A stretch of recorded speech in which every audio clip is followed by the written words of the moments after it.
अब ल साथी हो अब प्लेटफर्मतर्फ लागेको एनजेपी स्टेसन फाइनली अब गन्तव्यतिर लाग्ने बेला आएको छ है साथीभाइ हो। अब के गर्नु, आफ्नो जग्गामा पर्याप्त दबाई पानी पाइँदैन, फेसिलिटी छैन, के गर्नु, यत्रो 36-37 घन्टाको बाटो जानुपर्छ ट्रिटमेन्ट गर्नु, साह्रो छ है। हामीलाई गरिब दुखीलाई बिमार नलागोस् भन्छ हो, हामीलाई नै दुनियाँभरको आइलाग्छ।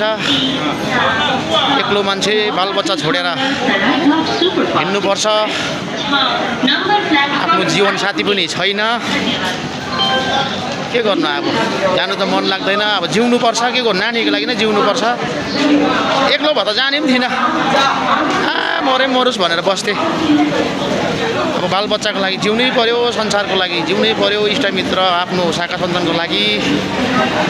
ल साथीभाइ हो, अब मेरो ट्रेन चाहिँ 9:15 को हो। सबैले एउटा आशीर्वाद दिनुहोस् है।